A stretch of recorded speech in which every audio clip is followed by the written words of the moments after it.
പിതാവിനും പുത്രനും പരിശുദ്ധാത്മാവിനും സ്തുതി. ഇന്ന് പരിശുദ്ധാത്മാവാം ദൈവം ദൈവികമായ വലിയൊരു മർമ്മം നമുക്ക് വെളിപ്പെടുത്തി തരുവാനായിട്ട് ഹെബ്രായർക്ക് ലേഖനം 7-ാം അധ്യായത്തിൻ്റെ 11 മുതലുള്ള വേദവാക്യങ്ങളിലൂടെ കൂട്ടിക്കൊണ്ട് പോകുകയാണ്. അവിടെ നാം ഇങ്ങനെ വായിച്ചു കേൾക്കുന്നു: ലേവ്യ പൗരോഹിത്യം വഴിയാണല്ലോ ജനങ്ങൾക്ക് നിയമം നൽകപ്പെട്ടത്. വളരെ വ്യക്തമായിട്ട് നാം മനസ്സിലാക്കിക്കൊള്ളണം, ന്യായപ്രമാണ കൽപ്പനകൾ നൽകപ്പെട്ടത് ലേവ്യ പൗരോഹിത്യം വഴിയാണ്. ആ പൗരോഹിത്യം വഴി പൂർണ്ണത പ്രാപിക്കാൻ കഴിയുമായിരുന്നെങ്കിൽ അഹറോൻ്റെ ക്രമത്തിൽ നിന്ന് വ്യത്യസ്തമായി മൽക്കിസദേക്കിൻ്റെ ക്രമപ്രകാരം വേറൊരു പുരോഹിതൻ ഉണ്ടാവുക ആവശ്യമായിരുന്നു. ചോദ്യത്തോടുകൂടിയാണ് ആരംഭിക്കുന്നത്. അപ്പോൾ വ്യക്തമാണ്, അഹറോൻ്റെ പൗരോഹിത്യത്തിൽ നിന്ന് വ്യത്യസ്തമായി മറ്റൊരു പൗരോഹിത്യം ഉണ്ടാകേണ്ടത് ആവശ്യമായിരുന്നു എന്നും അങ്ങനൊരു പൗരോഹിത്യം വേണമായിരുന്നു എന്നുമുള്ളതായ ചോദ്യത്തോടു കൂടിയാണ് അവിടെ പരിശുദ്ധാത്മാവ് നമ്മളെ കൂട്ടിക്കൊണ്ടു പോകുന്നത്. വീണ്ടും പറയുകയാണ്, പൗരോഹിത്യത്തിൽ വ്യത്യാസം വരുമ്പോൾ, അതായത് ലേവ്യ പൗരോഹിത്യത്തിന് വ്യത്യാസം വരുമ്പോൾ നിയമത്തിനും ആവശ്യം വ്യത്യാസം വരും. ലേവ്യ പൗരോഹിത്യം വഴി നൽകപ്പെട്ടതായ ന്യായപ്രമാണ കൽപ്പനകളിലും വ്യത്യാസം വരും. ഇവയൊക്കെ ആരെക്കുറിച്ച് പറയപ്പെട്ടിരിക്കുന്നുവോ അവൻ വേറൊരു വംശത്തിൽപ്പെട്ടവനാണ്. ആ വംശത്തിൽ നിന്ന് ഇതുവരെയും ആരും ബലിപീഠത്തിൽ ശുശ്രൂഷ ചെയ്തിട്ടുമില്ല. നമ്മുടെ കർത്താവ് ജനിച്ചത് യൂദായുടെ വംശത്തിലാണെന്ന് സ്പഷ്ടമാണ്. ഈ വംശത്തിൻ്റെ പൗരോഹിത്യത്തെക്കുറിച്ച് മോശ ഒന്നും പറഞ്ഞിട്ടില്ല. വളരെ ശ്രദ്ധയോടെ നാം അത് മനസ്സിലാക്കണം.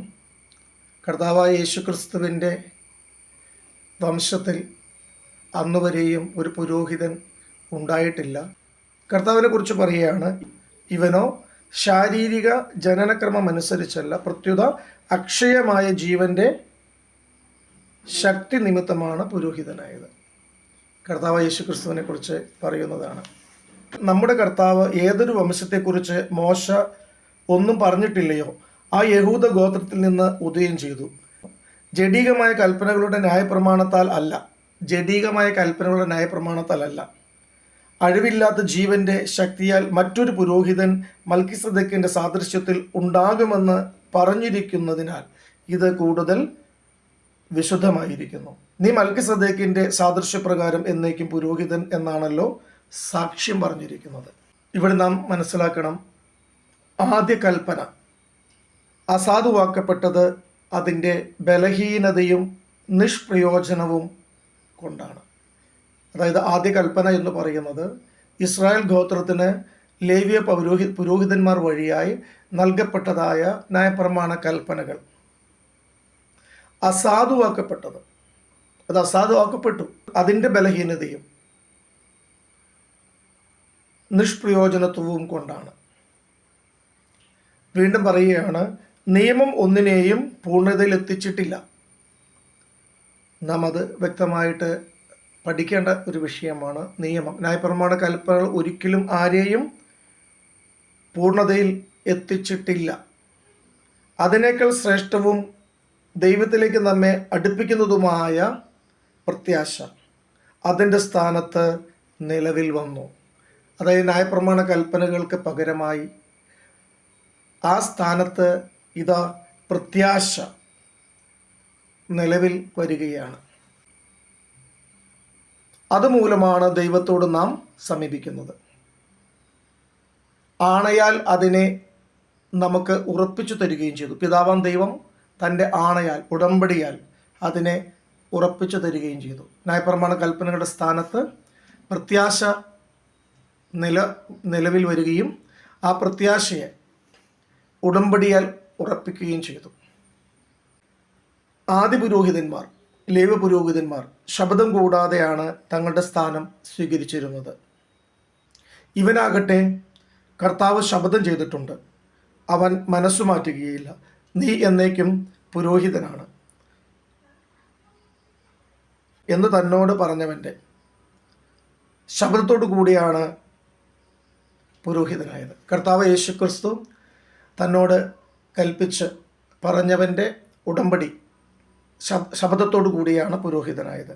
എന്നാൽ മുൻകാല പുരോഹിതന്മാർ ആരും തന്നെ, ലേവ്യ പൗരോഹിത്യത്തിൽ ആരും തന്നെ അങ്ങനെ പുരോഹിതന്മാർ ആയവരല്ല. ഇത് ക്രിസ്തുവിനെ ശ്രേഷ്ഠമായ ഒരു ഉടമ്പടിക്ക് അച്ചാരമാക്കുന്നതിന് വേണ്ടിയായിരുന്നു. മുൻകാലങ്ങളിൽ അനേക പുരോഹിതന്മാരുണ്ടായിരുന്നു. എന്നാൽ ശുശ്രൂഷയിൽ തുടരുവാൻ മരണം അവരെ അനുവദിച്ചില്ല.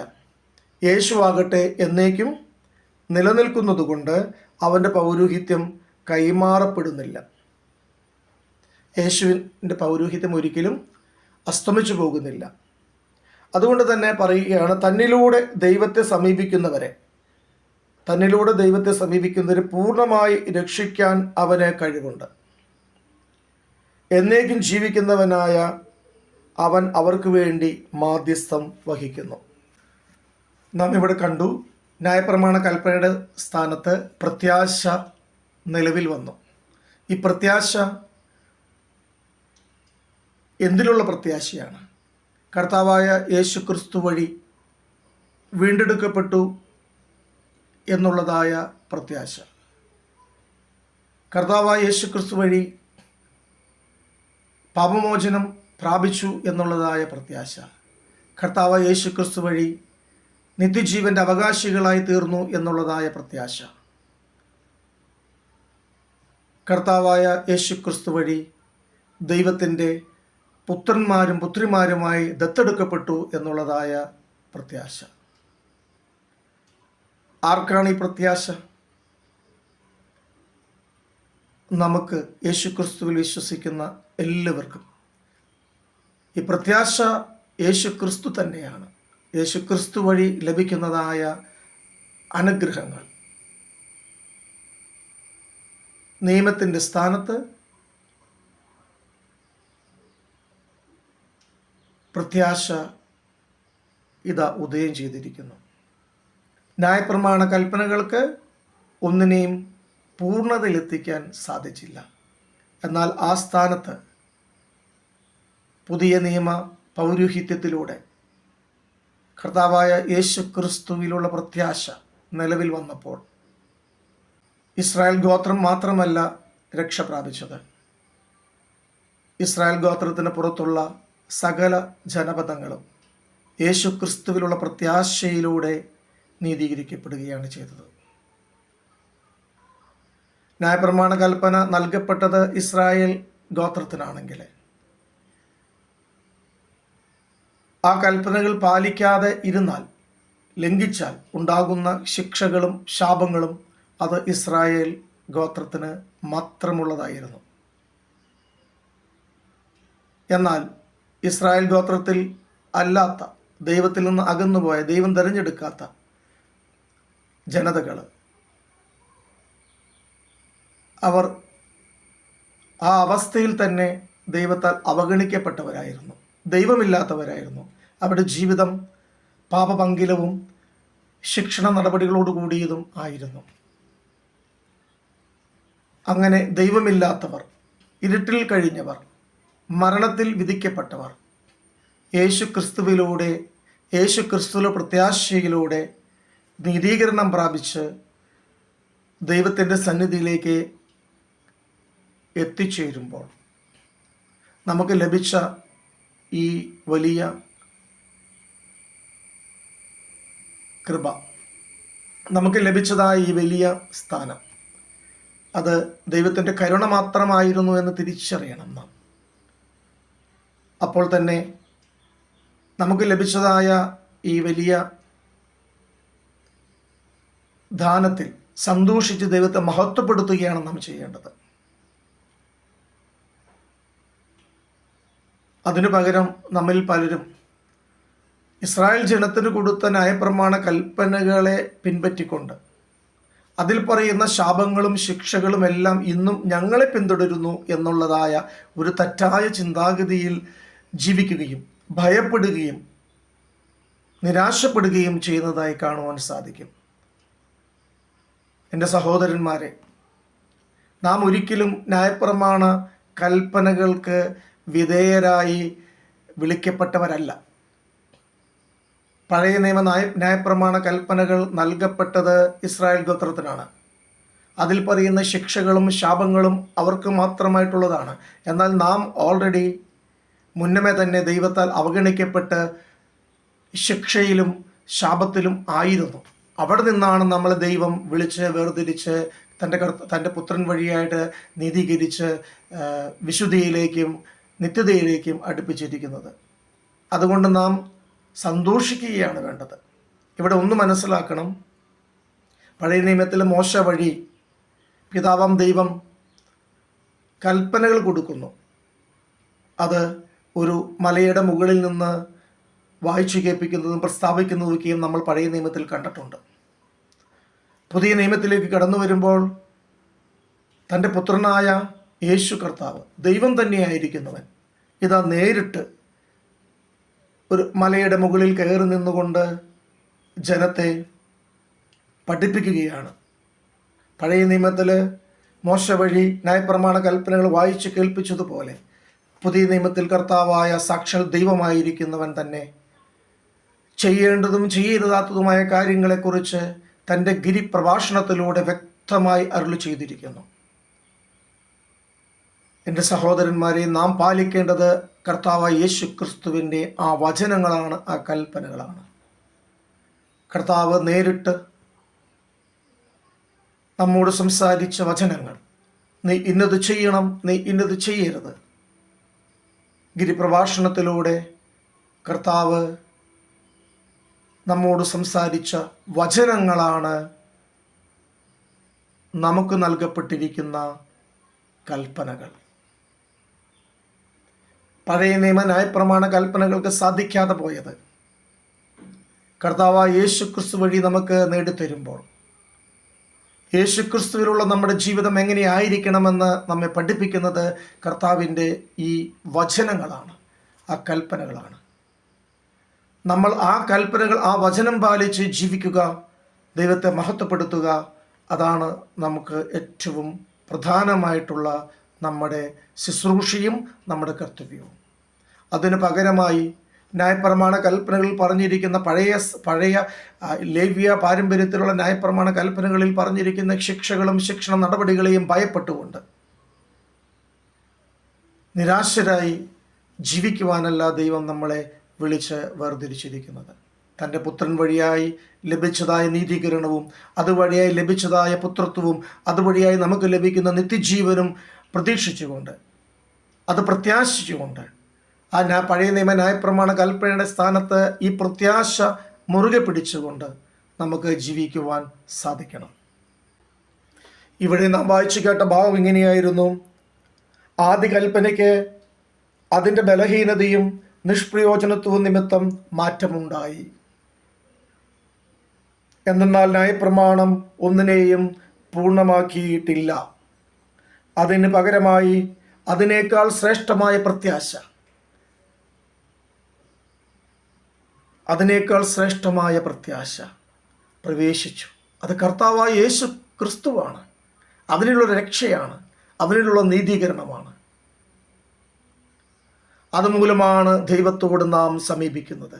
ന്യായപ്രമാണ കൽപ്പനകൾ ഭയന്നിട്ടല്ല, ന്യായപ്രമാണ കൽപ്പനകളിലെ ശിക്ഷണ നടപടികളും ശാപങ്ങളും ഭയന്നിട്ടല്ല, യേശു ക്രിസ്തുവിലുള്ള പ്രത്യാശയിലെ, യേശു ക്രിസ്തു വഴി പിതാവാം ദൈവം നമ്മുടെ മേൽ ചൊരിഞ്ഞിരിക്കുന്ന ദൈവിക സ്നേഹത്തിലുള്ള ആ കൂട്ടായ്മയിലാണ് നാം പ്രവേശിച്ചിരിക്കുന്നത്.